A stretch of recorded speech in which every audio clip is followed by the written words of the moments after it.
Magandang hapon, ito po si Noji Moton. Andito po tayo ngayon sa Valenzuela. Dito po sa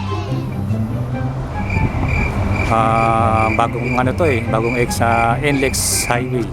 At nandito po tayo sa event ng Stanscocho Valenzuela Chapter. At may interview po tayong isang motor na Mio 1 na ganda ng setup. Talagang excited ko ito ma-interview na ito eh. At papakilala natin po ang kanyang mayari. Ito po si Sir. Ano po pangalan niyo? Ako po pala si Ryan J. San Diego. Ryan J. San Diego. Taga saan po kayo? Taga Bisalaw. Malapit na kami sa Pure Gold Pasadena Plus. Okay. Saan po mayari na itong Mio? Kita nyo naman, no? Bigatin. Yun naman sa engine, no? Inis. Sir, ilang taon na tong motor na to? Ako, 2013 to, repo to kung makuha ko eh. Bale Okay. sa akin, baka nasa ano na siya, 5 to 6 years na rin. Okay. So, nakailang show na to sa mga event? Mga 6 na sali na ata siya. Okay. Kasi bago pa lang ako, tapos nung bago ako, tapos halos parang sunod-sunod din yung show eh. Okay. Mukhang marami na pinagdaanan na show to, itong motor nyo. So, doon pa tayo sa dito pa tayo sa crankcase. Okay. Ano po ang niya? Naka-nobo crank ako na chrome. Sige sir. Naka-shock na fast bike na chrome din. Okay.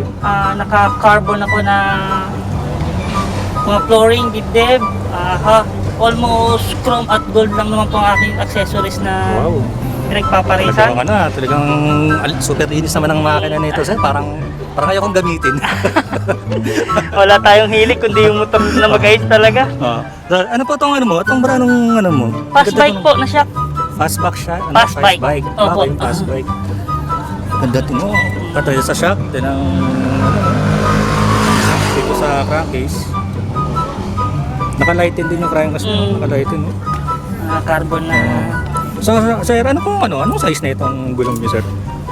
50. 50? 50-90. Din same din sa 50-90 tsaka isang 60-90. 50-90. Uy, ganda na itong niya. Naka-carbon din siya. Makakanoji. Tingnan niyo naman carbon. Talagang ayaw ko gamitin to. Wow, ganda naman ang niyo sir.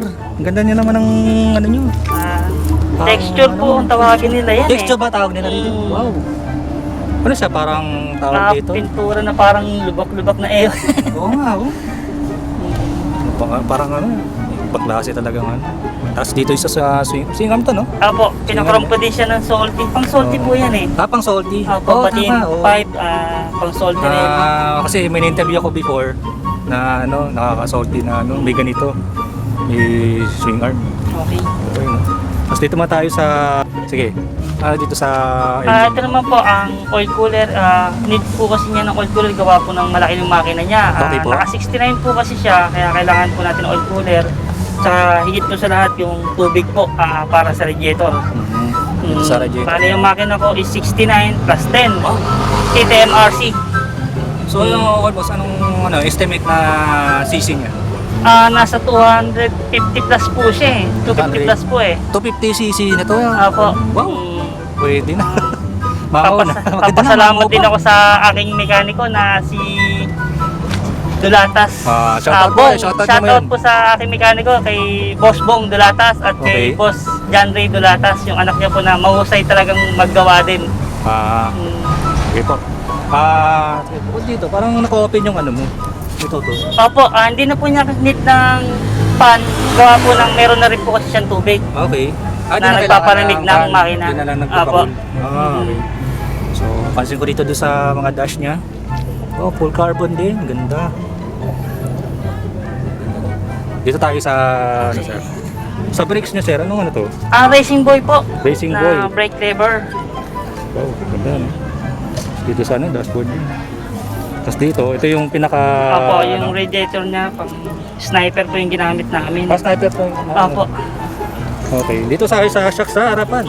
Hindi ko pa nga nalagay yung preno, hindi nakahabol kasi eh. Okay. Bali, kapapalit ko lang siya ng Movistar na front shock.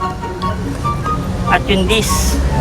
Ano pong brand na yung disc niya? Anong brand niya? Ano ba itong brand na nabili ko na to? Wala kasi Ayun siyang may brand tatak siya. eh. Hindi, ano lang eh, wala eh. Nakalimutan ko kung anong brand to nabili ko. Okay. Comment down below kung ano po itong brand, itong disc na to. Nakalimutan ko lang. Tapos dito, ganda naman ang wire nito. Naka-sleeve.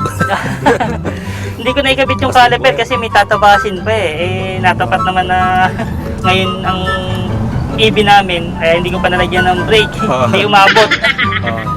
Tapos yung bags niya, Racing Boy Red. Ano po siya? Racing Boy X-Speed. Ha? X-Speed po siya yung mag siya. Opo. Okay. Sige. Kung may papayo niyo sa mga ganitong motor na setup. Yung mga ganito kasi boss, pagka ganito nakalaki talaga yung makina, need talaga natin alagaan. Natigit sa lahat boss, ang pag-change oil kasi niya. Kasi iba ang 4 valve sa stock. Ang 4 valve kasi boss, hindi siya totally tawag dito. Hindi, yun lang kasi niya, hindi siya totally kagaya ng stock na okay lang kahit hindi ka mag-change oil ng ilang buwan. Ito kasi boss, halos maintain talaga dapat ang langis. Almost 1 month, change oil na rin po talaga ako para lang tumagal din yung makina ko. Pero sa mga stock naman po, pwede naman po kahit siguro po mga 2 buwan, mga ganyan po. Papa-shoutout po kaya?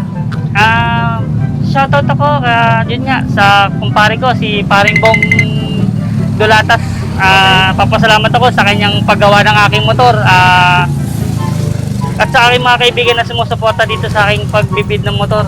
Papasalamat din ako sa kanila na walang sawang tangkilik sa paggawa ko minsan ng Okay. Maraming salamat po sa pag-conduct na interview pong motor na itong new one. Okay po. Sa lahat po mga bago rito, like, subscribe. Check nyo po ang aking Facebook page na Noje Moto PH kung sakali kung gusto nyo magpa-interview ng maganda yung motor. Kahit anong motor, like street bike, tie loop, Vans Concept, custom bike, anything genre motor. Okay po. Ito po si Noje Moto po. Ride safe, ingat palagi sa daan. God bless. Upgraded siya, upgraded siya. Naka-upgrade na siya. All stock kit yan, sir. Medyo may malakas siya konti. Malakas sa konti. Medyo malakas siya konti. Anong ano niya? Anong final ano niya? Final CC kumbaga. 59 lang sa sir eh. Bari 59. tumatakbo siya ng mga 130, 120. Wow! Mga ganun na sir. Parang gusto ko nun 130.